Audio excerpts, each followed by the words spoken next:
Mesdames et messieurs, bonsoir, bienvenue. Vous êtes sur Sokha Web Télévision en direct des collines de la commune de Savalou. C'est l'heure du journal et tout de suite, voici le sommaire.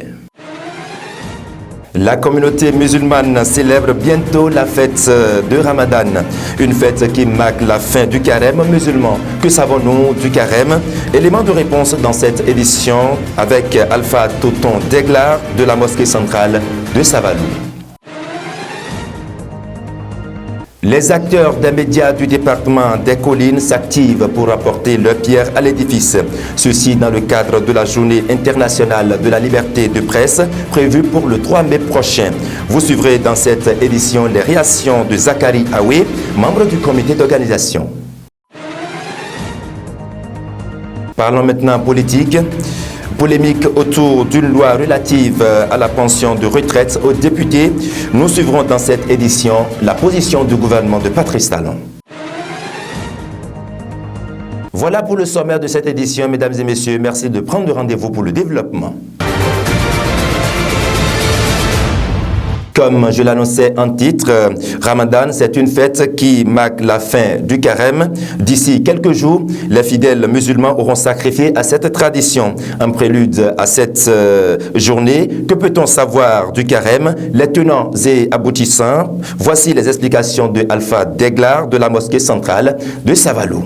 Il faut jeûner. Allah subhanahu wa ta'ala, le Dieu par sa miséricorde, nous a amené le mois de jeûner pour que le fidèle musulman doit pouvoir se purifier de ses péchés. Le fidèle musulman doit se rapprocher de son Seigneur, de Allah subhanahu wa ta'ala. Il doit pouvoir l'invoquer beaucoup, il doit pouvoir l'appeler beaucoup. Donc, nous devons jeûner pour nous purifier de nos péchés.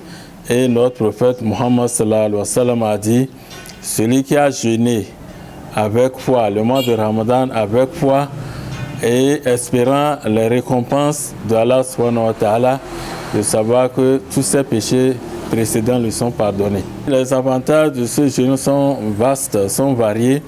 Parmi les avantages, nous l'avons suggéré au départ, celui qui jeûne, d'abord, Allah subhanahu wa ta'ala lui pardonne ses péchés. Il se rapproche beaucoup d'Allah subhanahu wa ta'ala. Et le fait de jeûner, c'est de montrer sa miséricorde, c'est de partager également avec les pauvres. C'est-à-dire ce qu'il a, il va partager, c'est un mois de partage. Parmi ces avantages aussi, le mois de jeûne nous permet de nous rapprocher plus de Dieu, de l'invoquer beaucoup et d'avoir encore plus pitié de nos prochains, la miséricorde de Allah subhanahu wa ta'ala. Nous le partageons avec nos voisins. En prélude à l'organisation de la journée internationale de la liberté de presse, les acteurs des médias du département des collines se retrouveront le 3 mai prochain pour réfléchir afin d'apporter leur pierre à l'édifice. Ceci a pour thème quelle contribution les médias de proximité peuvent apporter pour le développement des collines. À cette interrogation, Zachary Awe, membre du comité d'organisation, répond. Nous sommes quand même riches en organe de communication, mais chaque année, cette activité se passe sans qu'on puisse apporter notre grain de sel.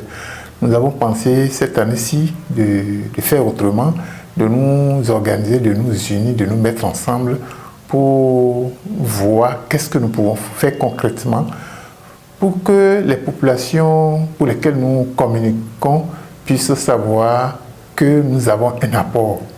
Et c'est d'ailleurs pour ça que, particulièrement cette année que nous faisons la première édition, nous avons choisi un thème qui est « Quelle contribution les médias de proximité peuvent apporter pour le développement du département des collines ».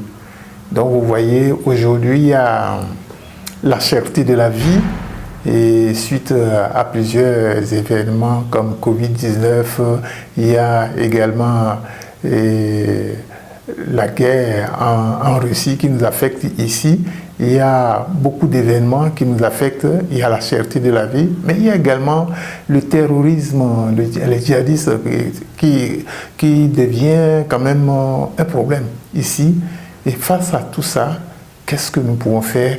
Quelle est la contribution que nous pouvons apporter pour le développement de notre région. Je crois qu'on ne doit pas rester insensible à cela, mais qu'est-ce que la presse fait pour que les populations puissent se sentir mieux et qu'on puisse avoir une résilience par rapport à tous ces problèmes qui nous assaillent en ce moment. L'activité phare, c'est d'abord que nous voulons nous recueillir, nous réjouir, mais également réfléchir. Et s'il est question de réfléchir, il y a des communications qui vont être passées par un panel de sachants dans différents domaines tels que ce que je viens d'évoquer, sur la cherté de la vie, sur le terrorisme, mais sur également la contribution des médias, etc. Il y a plusieurs panels que nous allons faire en ce moment-là. Mais il y a également des gens qui sont dans la localité, qui sont quand même des personnes responsables, que nous allons inviter pour qu'ils nous parlent d'un certain nombre de sujets sur lesquels ils sont les seuls vraiment à avoir la maîtrise.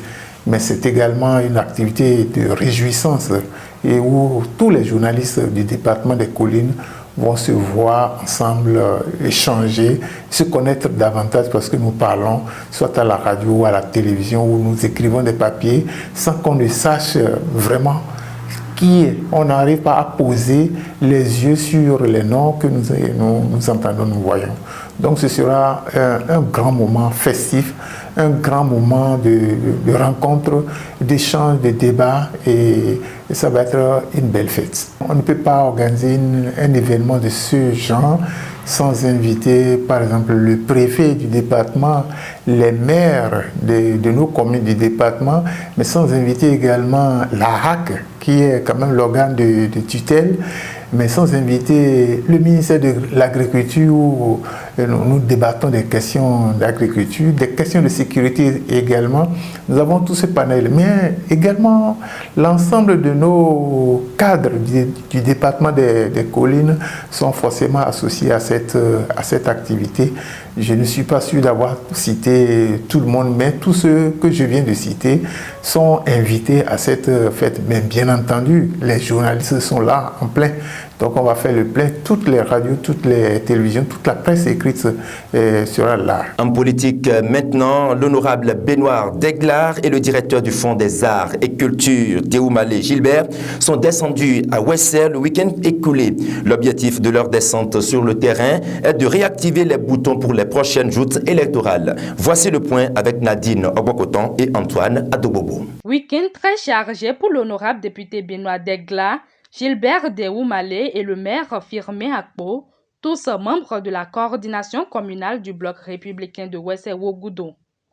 Ils étaient dans des arrondissements de la commune au contact des militants et militantes du parti. Première escale, Djagbe. Ici, ces leaders politiques ont échangé avec des acteurs à la base sur les mécanismes à adopter pour instaurer l'audience politique du bière dans cet arrondissement.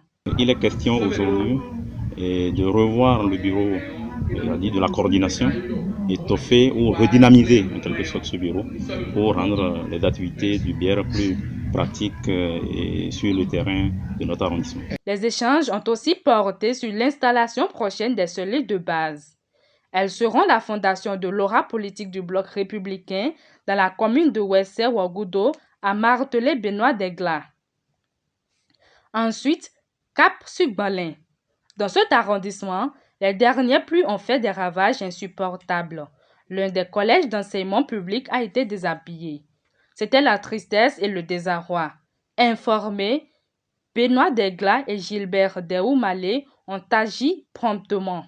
Mais avant, ils ont sollicité l'appui de l'État à travers l'Agence nationale de protection civile et le ministère en charge des affaires sociales. Une action spontanée qui dilue la peine des usagers de ce cadre de formation. Depuis ce jour-là, les élèves ne viennent plus au cours et on a sollicité l'aide du parti BIAR, plus précisément l'honorable monsieur Deglar Benoît et Bitéfac Théo Gilbert. Et à ma grande surprise, ils sont venus pour nous porter le secours. Je prends l'engagement que l'argent sera utilisé au profit des enfants et le compte rendu vous sera fait. Ces donateurs promettent revenir renforcer leurs actions de solidarité. Mais avant, place à la célébration de la fraternité entre les Mahi et Tchambé de Wessé-Ouagoudou à travers un match de gala. Ce tournoi qui vise à réchauffer les liens de fraternité entre les deux communautés est soutenu par les honorables députés Benoît Degla, Romaric Ogoualé et Gilbert Déoumalé.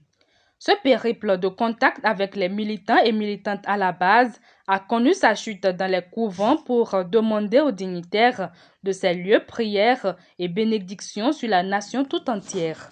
Le gouvernement est resté réticent par rapport à une loi sur la pension de retraite aux députés. En tout cas, c'est ce qu'on peut retenir des propos du président Patrice Talon à l'occasion de la rencontre gouvernement et syndicats des travailleurs. Voici sa réaction. Le gouvernement n'a pas envoyé de projet de loi au Parlement pour fixer une pension pour les députés. Si vous voulez prendre mon avis là-dessus, je n'ai pas l'habitude de faire ce genre de débat en public, mais je ne suis pas favorable à ça. Mais les députés, on les a élus, vous les avez élus comme tous, pour qu'ils prennent l'initiative des lois. Donc s'ils ont pris l'initiative de cette loi-là, le gouvernement aura à se prononcer. S'ils ont les moyens de le faire, tant mieux. Mais s'il faut compter sur les moyens de nous tous, là nous aurons à nous prononcer. Et devant le Parlement, nous dirons qu'on n'a pas ces moyens-là. Il y a des choses qui sont plus urgentes. Alors s'il faut une pension pour les députés, il faut une pension pour les maires, il faut une pension pour les ministres, il faut une pension pour tous ceux qui ont une fonction politique. Or, la fonction politique n'est pas du métier. La pension provient de ce qui est de notre métier, ce pourquoi nous travaillons dans notre vie. La fonction politique est une parenthèse dans notre vie au quotidien. On va servir et on revient faire ce pourquoi on est formé, ce pourquoi on a vocation. Techniquement, c'est compliqué. Moralement, c'est pas bien, c'est pas éthique. Il y a plein de choses qui font que cette pension qui est évoquée par cette proposition de loi, moi, soulève en moi quelques réserves. C'est vrai que la question de la pension des présidents d'institutions, de ceux qui ont exercé des hautes fonctions comme président de la République, président de l'Assemblée nationale, requiert notre attention. Parce que c'est des fonctions de représentation. Un ancien président de la République ne veut pas être dans le dénuement et devenir un clochard dans les rues, ne pas avoir à manger. Même pour l'image du pays, c'est pas bien. Il y a quelques fonctions sur lesquelles, comme ça, pour lesquelles il faut effectivement qu'il y ait une prise en charge. Parce que ces personnes continuent de représenter le pays, même s'ils ne sont plus dans la fonction. C'est tout pour cette édition. Merci de l'avoir suivi. Prenez le prochain rendez-vous sur Sora Télévision.